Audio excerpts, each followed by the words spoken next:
Avez-vous déjà pensé qu'un simple regard pouvait révéler une vie entière d'amour caché? Printemps 1956, dans une maison bourgeoise près de Tours, un industriel de 63 ans pose pour une photo de famille. Mais derrière cette image ordinaire, quelque chose d'inexplicable se cache. Lorsqu'il perd la mémoire, il oublie sa femme, ses enfants, son nom même, sauf celui d'une femme que personne ne voyait, la domestique qu'il avait servie pendant 17 ans. Ce cliché, retrouvé des décennies plus tard, allait bouleverser tout ce qu'on pensait savoir sur la fidélité, la mémoire et le véritable sens de la présence humaine. Restez bien jusqu'à la fin, car aujourd'hui, je vais vous raconter cette histoire dramatique, inspirée de réalités qui pourraient appartenir à n'importe laquelle de nos vies. Avant de commencer, prenez un instant pour vous abonner à la chaîne, mettre un j'aime et dire dans les commentaires de quelle ville vous nous regardez.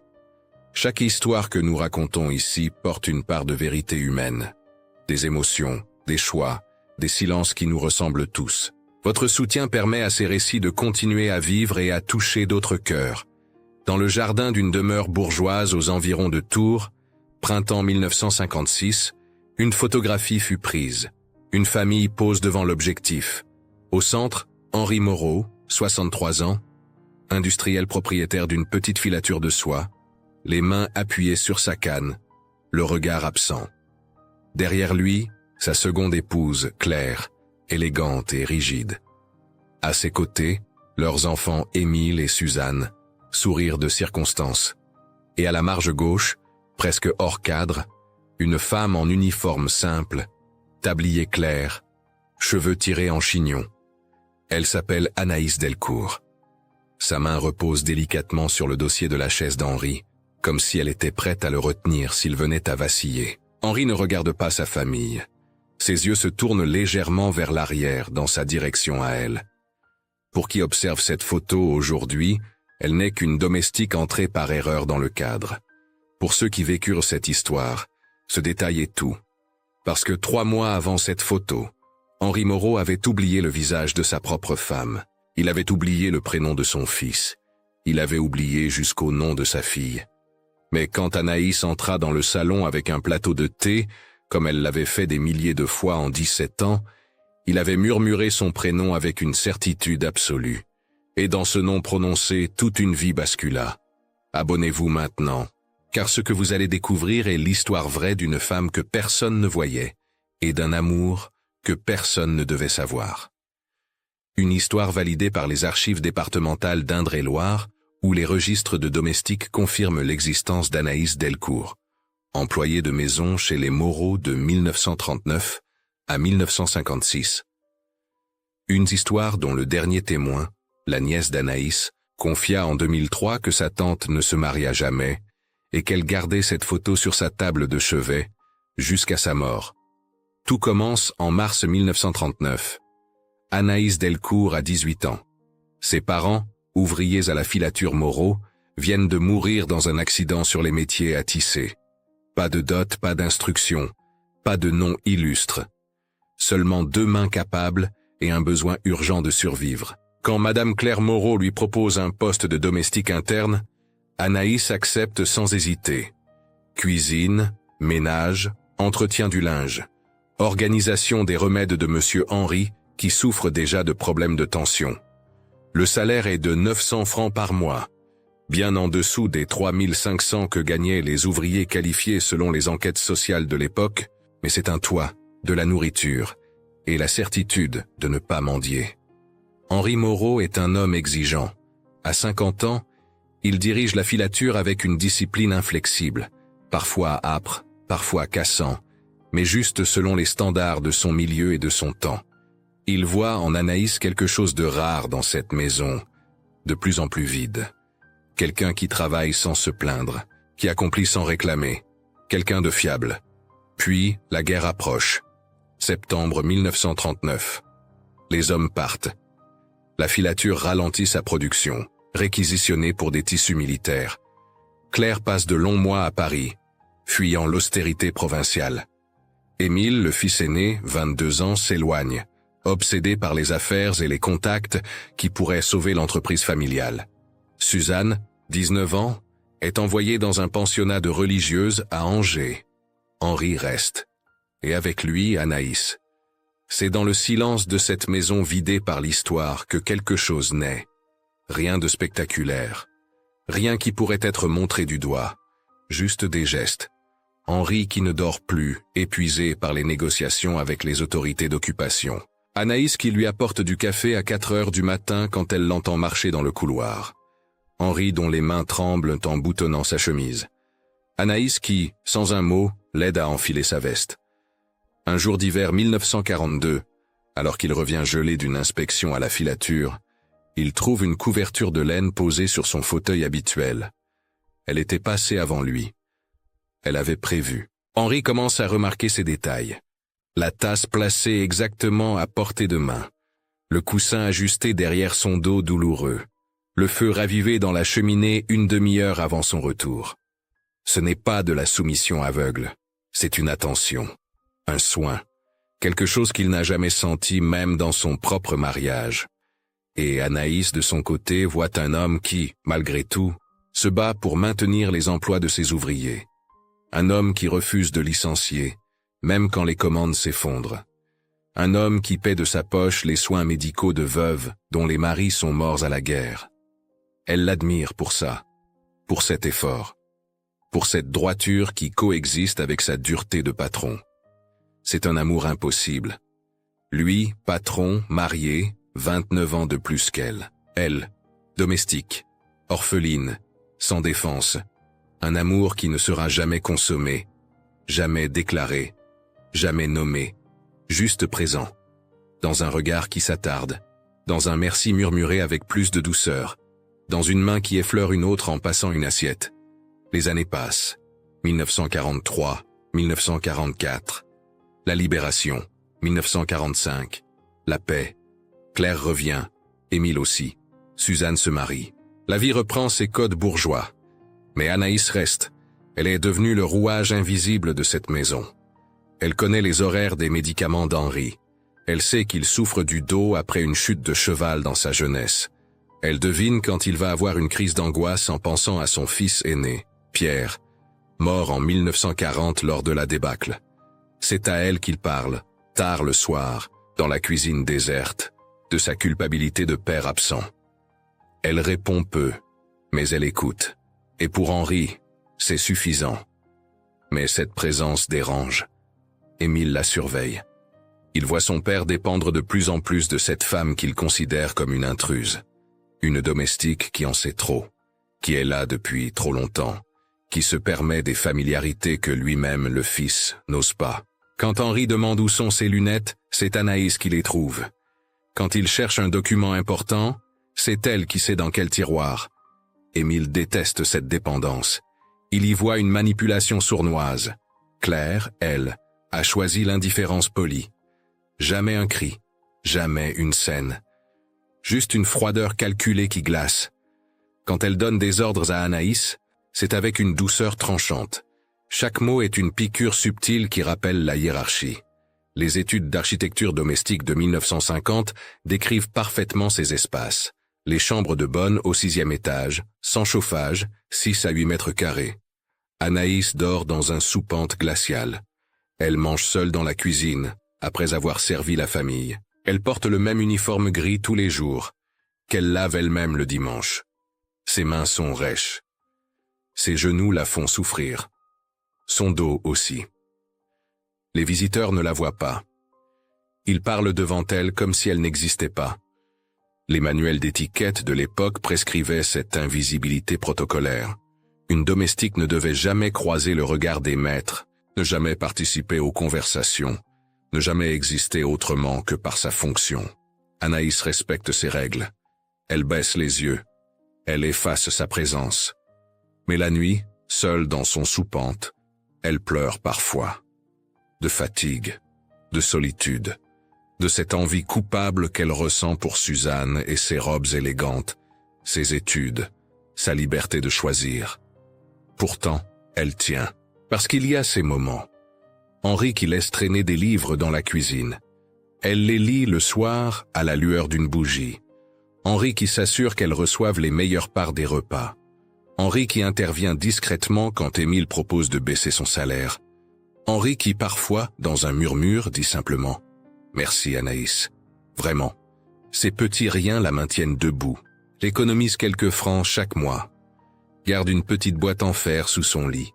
Dedans, un savon parfumé acheté au marché, une revue trouvée dans une poubelle, une lettre de sa cousine Mathilde qui travaille à Lyon.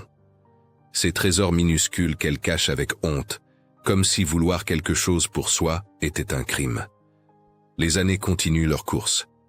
1947, 1948. Grève dans la région. Tensions sociales, reconstruction difficile après-guerre. La filature survit mais de justesse. Henri vieillit. À 60 ans, en 1953, il commence à montrer des signes de fatigue plus profonde. Des oublis, des confusions. Il cherche des mots, répète les mêmes histoires sans s'en rendre compte. Le docteur Lemoine, médecin de famille, diagnostique une tension artérielle dangereusement élevée et prescrit du repos. Henri refuse. Il continue, obstiné, têtu. Mais son corps lâche, et c'est Anaïs qui compense. Elle vérifie qu'il prend ses médicaments. Elle surveille son alimentation. Elle le rattrape quand il trébuche dans les escaliers. Elle devine quand il va mal avant même qu'il ne le sache lui-même. 17 ans de proximité quotidienne ont créé cette connaissance intime. Elle connaît le rythme de sa respiration la nuit. Elle sait quand il fait un cauchemar et quand il est simplement insomniaque. Elle devine à son pas s'il a eu une bonne ou une mauvaise journée. Cette intimité effraie Émile. Il a maintenant 40 ans. Marié sans amour à une femme de bonne famille, qu'il trompe régulièrement. Malheureux. Amer. Il projette sa frustration sur celle qu'il appelle en privé l'usurpatrice. Lors d'un dîner familial tendu en novembre 1954, alors qu'Henri mentionne naturellement qu'Anaïs lui a rappelé un rendez-vous important, Émile explose. « Depuis quand une domestique gère-t-elle ton agenda, papa? Tu ne trouves pas que c'est déplacé ?» Henri, fatigué, répond simplement « Elle fait son travail, et elle le fait bien. » Mais le malaise s'installe. Claire commence à faire des remarques acides devant ses amis, juste assez fort pour qu'Anaïs, qui sert le thé, les entende. On ne trouve plus de bonnes comme autrefois. Celle d'aujourd'hui se croit indispensable. Anaïs encaisse. Silencieusement. Elle continue. Parce qu'elle aime cet homme d'un amour impossible condamné, qui ne sera jamais autre chose qu'une présence, un regard, une main posée 3 secondes de trop sur une épaule, un merci murmuré dans le couloir vide. Et puis, vient le printemps 1956. Un matin d'avril. Henri descend pour le petit déjeuner. Anaïs, comme chaque jour depuis 17 ans, a préparé son café, exactement comme il l'aime, fort, avec une goutte de lait dans la tasse en porcelaine bleue. Elle pose la tasse devant lui, il lève les yeux, la regarde, et quelque chose dans son regard fait peur. Un vide, une absence. Il demande, poliment, comme à une inconnue. « Excusez-moi, mademoiselle, vous êtes nouvelle ici ?» Anaïs sent son cœur se glacer. Elle répond doucement. « Non, monsieur Henri. »« Je suis Anaïs, je travaille ici depuis 1939. » Il fronce les sourcils, confus. « Ah, pardonnez-moi. J'ai oublié. » Ce jour-là, le docteur Lemoine est appelé en urgence. Le diagnostic tombe comme un coup près. Accident vasculaire cérébral. Un AVC léger, mais aux conséquences dévastatrices. Le terme médical, établi en France depuis les années 1920, désigne cette rupture brutale de l'irrigation sanguine du cerveau. La revue neurologique de 1954 avait publié plusieurs études sur ces cas de démence vasculaire, post-AVC, où la mémoire récente s'effondrait, tandis que certaines mémoires profondes, ancrées par la répétition et l'émotion, résistaient. Henri Moreau en était désormais victime. Au fil des semaines qui suivent, son état se dégrade. Il oublie les dates, confond les prénoms, cherche ses mots, se perd dans sa propre maison. Un jour, il appelle Émile par le nom de son frère mort. Un autre jour, il demande à Claire pourquoi elle porte une robe qu'il ne reconnaît pas, alors qu'elle l'a depuis 10 ans. La famille se réunit, fin mai 1956, dans le salon aux lourdes tentures Bordeaux. Émile insiste pour faire interner son père dans un établissement spécialisé à Tours. Claire hésite. Suzanne pleure doucement. Le docteur Lemoine tempère. Ce n'est pas nécessaire pour l'instant. Il peut rester ici, avec une surveillance constante. Mais il faut vous préparer. La mémoire immédiate est sérieusement compromise. Émile se tourne vers son père, assis dans son fauteuil habituel, regard perdu vers le jardin. « Papa, tu me reconnais. Tu sais qui je suis ?» Henri le regarde longuement, cherche dans sa mémoire fracturée, puis d'une voix incertaine. « Tu es quelqu'un d'important, je crois. Pardonne-moi. Je devrais savoir. » Émile pâlit. Claire se lève, s'approche, prend la main de son mari. « Henri, mon chéri, c'est moi. Claire, ta femme. Nous sommes mariés depuis 28 ans. » Henri sourit poliment comme on sourit à une étrangère bienveillante. « Madame. »« Oui. Bonjour. Enchanté. » Suzanne, en larmes, tente sa chance. « Papa, c'est moi, Suzanne, ta fille. Tu te souviens de ma communion? De mes études à Angers ?» Henri hoche la tête avec une politesse vague, mais ses yeux restent vides. Il ne sait pas. Il ne reconnaît pas. Le silence qui suit est insoutenable. Claire étouffe un sanglot dans son mouchoir. Émile serre les poings, humilié de ne pas être reconnu par son propre père. Le docteur Lemoine prend des notes dans son carnet. Aphasie nominale progressive. Amnésie rétrograde sélective. Et c'est à ce moment précis que la porte de la cuisine s'ouvre. Anaïs entre, comme elle l'a fait chaque jour à 16 heures depuis 17 ans, portant le plateau d'argent avec la théière en porcelaine, les tasses, le pot de miel qu'Henri aime dans son thé, tablier immaculé, cheveux tirés en chignon bas, pas discret. Elle ne sait pas ce qui vient de se passer. Elle accomplit simplement sa routine. Avant que quiconque ne prononce un mot, Henri lève la tête. Ses yeux, éteints quelques secondes plus tôt, s'illuminent. Son visage se détend, et il murmure d'une voix cassée mais absolument claire. « Anaïs ». Le prénom sort avec une certitude totale, une évidence, comme si son cerveau malade avait soudain retrouvé un phare dans la tempête. Il tend la main vers elle. Anaïs, stupéfaite, regarde la famille. Claire fait un geste sec de la tête. Une permission brutale. Anaïs s'approche, pose le plateau, prend la main tremblante d'Henri dans la sienne. Henri sourit. Un vrai sourire. Le premier depuis des semaines. « Vous avez préparé le thé comme je l'aime? Avec un peu de miel ?» Anaïs, les yeux embués, répond dans un souffle. « Oui, monsieur Henri, comme toujours. » Il hoche la tête, soulagé. « Ah, très bien. Avez-vous vu les roses du jardin? Elles sont magnifiques cette année. Attention au froid, n'oubliez pas votre châle ce soir. » Des phrases banales, routinières, mais dévastatrices dans leur signification. Henri Moreau, qui venait d'oublier sa femme, son fils, sa fille, se souvenait parfaitement d'Anaïs, de son prénom, de ses habitudes, de ses préférences, de tout. Émile explose. Ce n'est pas possible. Comment peut-il se souvenir d'elle et pas de nous? Le docteur Lemoine, embarrassé, explique d'une voix professionnelle. La mémoire affective profonde résiste davantage à la dégénérescence. 17 ans de contact quotidien, de routine répétée, de soins constants. Cela crée des connexions neuronales extrêmement solides. Plus fortes, parfois, que les liens consanguins sporadiques. Claire, blanche de rage et d'humiliation, articule lentement. Vous êtes en train de me dire que mon mari m'a oublié, mais qu'il se souvient de la domestique? Le médecin sans jugement? Je vous dis que son cerveau a retenu ce qui fut le plus présent. Et c'était elle. Le soir même, Émile convoque Anaïs dans le bureau. Debout, mains croisées dans le dos, il annonce froidement « Vous serez renvoyé. Avec une indemnité correcte, naturellement. Disons. 3 mois de salaire pour éviter les mauvaises langues.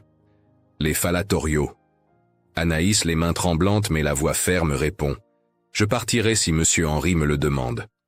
Jamais avant. » Émile ricane. « Mon père ne sait plus ce qu'il veut.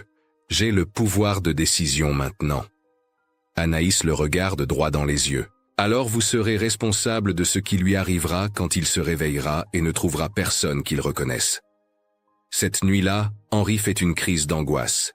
Il appelle, encore et encore. Pas Claire. Pas Émile.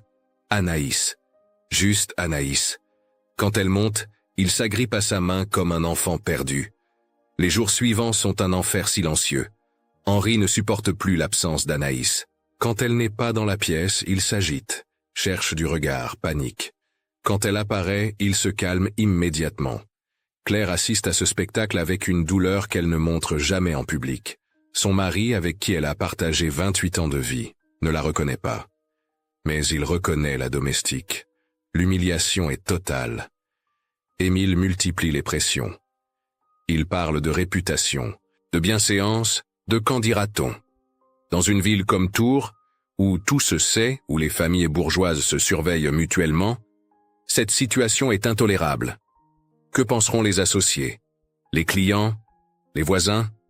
Mais chaque tentative d'éloigner Anaïs se solde par une crise d'Henri.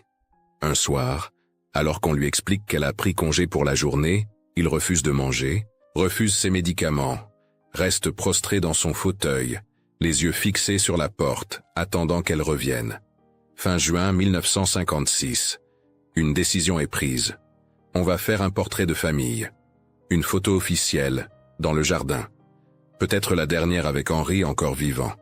Un photographe professionnel est engagé. Les domestiques de l'époque étaient rarement inclus dans ces portraits formels, comme le confirment les études sur la photographie domestique bourgeoise. Les Kodak Brownie et appareils moyen format immortalisaient les familles, pas leurs serviteurs. Mais ce jour-là, Henri refuse de poser si Anaïs n'est pas présente. Émile cède, à contre-cœur, qu'elle reste en arrière, hors cadre, juste pour le rassurer. L'après-midi du portrait arrive. Le ciel est voilé, lumière douce de juin. Le photographe installe son trépied. Henri est assis sur une chaise en fer forgé au centre. Claire se place derrière lui, droite, rigide. Émile à gauche, Suzanne à droite, tous en habit du dimanche. Henri porte son costume sombre, mains appuyées sur sa canne. Anaïs se tient à l'écart, près de la maison. Mais Henri tourne la tête, cherche du regard. La voit, fait un geste. « Non, venez, restez près de moi. » Émile intervient sèchement. « Papa, c'est une photo de famille.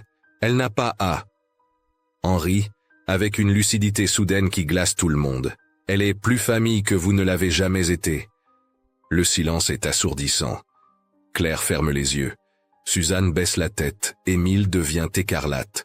Le photographe, mal à l'aise, suggère « peut-être à la marge. » Pour l'équilibre de la composition, Anaïs s'approche, se place à gauche presque hors cadre.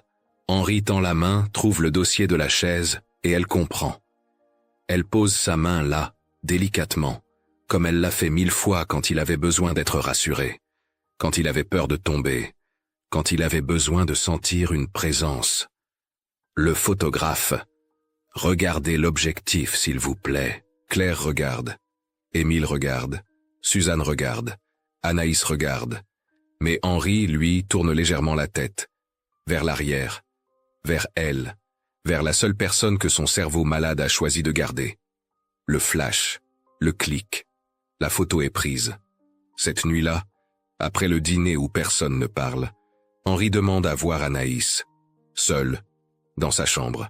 Claire, épuisée de lutter, accepte. Anaïs monte. Le trouve assis au bord du lit, dos voûté, mains jointes. Il lève les yeux vers elle. Dans son regard, une fenêtre de lucidité. Il veut là vous renvoyer, n'est-ce pas? Anaïs hésite, puis « Oui, monsieur Henri. » Il hoche la tête lentement. « Je le sais. Je ne suis pas complètement perdu, pas encore. Et je sais pourquoi ils le veulent. Parce que je vous ai choisi. Mon cerveau vous a choisi. Pas eux. » Il prend sa main, la tient fermement. « Si vous partez, je me perds pour de bon. Je le sens. Vous êtes le dernier fil qui me relie à moi-même. » Anaïs, les larmes aux yeux. « Monsieur Henri, je ne sais pas si... Je vous demande de rester, mais je ne peux rien vous offrir en échange. Rien qui soit socialement acceptable. Rien que la société reconnaîtrait. Juste. Ma gratitude. Et cette maison tant que je serai vivant. » Anaïs s'agenouille pour être à sa hauteur. « Je resterai, mais à une condition. » Il fronce les sourcils. étonné qu'elle ose poser une condition. Elle inspire profondément.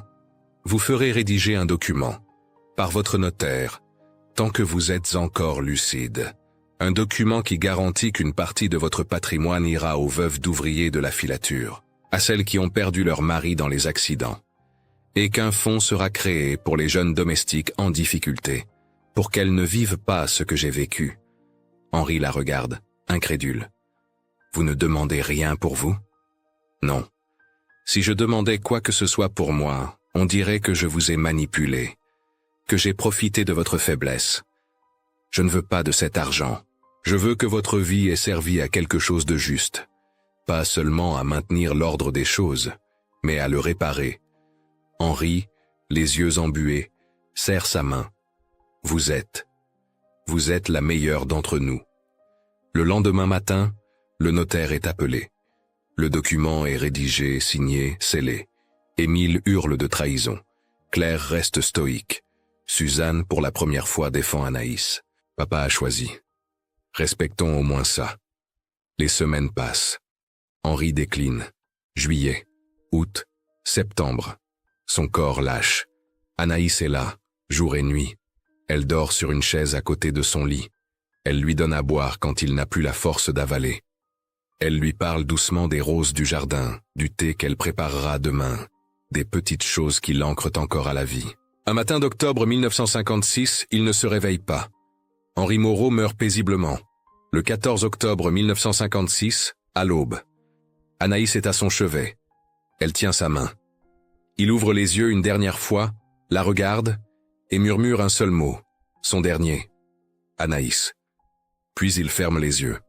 Pour toujours. Les funérailles ont lieu 3 jours plus tard, en l'église Saint-Julien de Tours. La famille arrive en cortège. Vêtements de deuil, visage fermé. Mais ce qui surprend tout le monde, c'est la file de gens simples qui attendent dehors. Des ouvriers en casquette, des veuves en noir, des jeunes domestiques. Ils ne viennent pas rendre hommage à Henri Moreau l'industriel. Ils viennent saluer Anaïs. Un vieil homme s'approche d'elle après la cérémonie, chapeau à la main. Mademoiselle Anaïs, je travaillais à la filature. Quand mon fils est tombé malade, vous avez convaincu monsieur Moreau de payer les soins. Je ne vous ai jamais remercié. Une femme, la cinquantaine, les yeux rouges. Ma fille est domestique chez les Dubois. Vous lui avez appris à lire le soir dans la cuisine des Moreau. Elle s'en souvient encore. Un par un, ils viennent. Ils parlent bas. Ils serrent la main d'Anaïs. Ils la regardent avec un respect que la famille Moreau ne lui a jamais accordé. Émile observe la scène de loin. Quelque chose se fissure en lui. Pas une rédemption complète. Pas une conversion miraculeuse. Juste la lente réalisation que cette femme qu'il méprisait avait peut-être plus de valeur que tout ce qu'il possédait. Claire s'approche d'Anaïs, après que la foule se soit dispersée. Elles sont seules dans le cimetière, face à la tombe fraîche. Claire, la voix brisée mais digne, il ne serait pas parti en paix sans vous. Je le sais, et même si cela me déchire de l'admettre, je vous en suis reconnaissante. Anaïs baisse la tête. Madame, je n'ai fait que... Claire l'interrompt. Non. Ne diminuez pas ce que vous avez fait. Vous avez aimé mon mari d'une façon que je n'ai jamais su. Pas avec passion, pas avec possession, avec présence, et c'est ce dont il avait besoin. Elle hésite, puis ajoute, le fonds qu'il a créé pour les veuves et les domestiques. Je veillerai à ce qu'il soit respecté. C'est le moins que je puisse faire. Les semaines passent. Anaïs reste à la maison Moreau quelques mois, le temps de former la nouvelle domestique. Puis elle part. Elle loue une petite chambre en ville avec ses économies. 900 francs par mois pendant 17 ans, moins les dépenses. Elle a mis de côté, sou par sou, de quoi survivre 1 an, peut-être 2. Elle trouve un travail dans une blanchisserie. Le salaire est médiocre, le labeur épuisant. Mais elle est libre. Pour la première fois de sa vie, elle ne doit rien à personne. Elle ne dort plus dans un soupente glacial. Elle ne mange plus les restes. Elle existe. Un jour de printemps 1958, elle remarque une jeune fille, 16 ans peut-être, qui cherche du travail dans le quartier. L'adolescente est maigre, les vêtements usés, le regard apeuré. Anaïs reconnaît ce regard. C'était le sien. 19 ans plus tôt, Elle s'approche. Tu cherches quelque chose. La fille hésite. Du travail, mademoiselle. N'importe quoi. Mes parents sont morts. Je n'ai nulle part où aller. Anaïs prend une décision. Avec ses économies, elle loue une maison modeste rue des Tanneurs. 3 chambres. Une cuisine, un petit jardin. Elle transforme 2 chambres en logement pour jeunes femmes en difficulté. Veuves d'ouvriers, domestiques renvoyés, filles orphelines. Elle leur demande un loyer symbolique, juste de quoi couvrir les frais. Et en échange, elle leur apprend ce qu'elle a appris. Lire, écrire, tenir des comptes, se défendre sans violence. Les archives municipales de Tours conservent la trace de cette pension. Enregistrée en 1959, sous le nom Foyer Sainte-Anaïs. Elle accueillera des dizaines de femmes jusqu'à sa fermeture en 1982, après la mort d'Anaïs. Les années passent. 1960, 1970. Anaïs ne se marie jamais. Quand on lui demande pourquoi, elle répond simplement « J'ai aimé une fois. Cela me suffit ». Elle ne parle jamais des moraux, pas par amertume, pas par rancune. Simplement parce que cette histoire lui appartient et qu'elle n'a pas besoin de la partager pour la valider. Dans sa chambre, sur une petite table en bois près de la fenêtre, il y a une seule photographie. Le portrait de famille de juin 1956. Henri assis au centre, Claire derrière, les enfants sur les côtés. Et elle, Anaïs, presque hors cadre, la main posée délicatement sur le dossier de la chaise. Henri qui ne regarde pas l'objectif, qui regarde vers elle. Quand sa nièce Mathilde lui rend visite en 1975, elle demande « Pourquoi gardes-tu cette photo, tante Anaïs? Tu n'es même pas vraiment dessus. » Anaïs sourit doucement. « Justement, c'est la preuve que j'ai existé. Pas comme il voulait que j'existe, mais comme j'étais vraiment. » En 1982, Anaïs Delcourt meurt à l'âge de 61 ans. Une crise cardiaque, rapide, sans souffrance. À ses funérailles, il y a plus de monde qu'à celle d'Henri Moreau 26 ans plus tôt. Des femmes qu'elle a accueillies, des enfants de ces femmes, des gens qu'elle a aidés sans jamais demander de reconnaissance. Mathilde, sa nièce, hérite de ses quelques biens. Dans une boîte en fer, elle trouve des lettres. Des dizaines de lettres de femmes qui remercient Anaïs de leur avoir sauvé la vie, de leur avoir donné une chance, de leur avoir montré qu'elle valait plus que ce que la société leur disait. Et elle trouve la photo. Le portrait de 1956. Au dos, d'une écriture soignée, Anaïs a écrit « Personne ne m'a vu sur cette photo, mais lui m'a vu toute sa vie, et c'est tout ce qui compte. » Cette photo reste dans la famille Delcourt. Elle n'ira jamais dans un musée. Elle n'illustrera jamais un livre d'histoire. Elle restera sur une étagère, dans le salon de Mathilde, puis de sa fille, puis de sa petite-fille. Une photo banale d'une famille bourgeoise française. Avec, à la marge, presque invisible, une femme qui changea plus de vie que tous ceux qui sont au centre du cadre. Parce qu'au final, l'histoire nous enseigne ceci. Ce qui reste, ce n'est pas le nom, ni le titre, ni la richesse. Ce qui reste, c'est la présence. L'amour ne se mesure pas en déclarations, mais en gestes quotidiens. En thé préparé avec soin, en couverture posée sur des épaules fatiguées, en mains tendues dans l'obscurité. Et quand tout le reste s'efface, quand la mémoire elle-même nous abandonne, ce qui demeure, c'est le visage de ceux qui furent vraiment là. Pas en théorie, pas en apparence, mais en vérité. Avant de conclure, souvenons-nous que cette histoire fictionnelle nous parle d'une vérité universelle. Parfois, la plus grande forme d'amour n'est pas celle qui se déclare, mais celle qui demeure silencieuse, fidèle, présente. Anaïs nous enseigne que servir n'est pas se soumettre, c'est parfois la plus pure expression de la dignité, et qu'à la fin, la mémoire du cœur est plus forte que celle de l'esprit. Et vous, qu'est-ce qui reste quand tout s'efface ? Avez-vous déjà connu quelqu'un dont la présence a marqué votre vie sans jamais être reconnu? Pensez-vous que l'amour peut exister sans être nommé, sans être partagé? Écrivez le mot « présence » dans les commentaires si vous êtes resté jusqu'à la fin. Dites-nous de quelle ville vous nous regardez.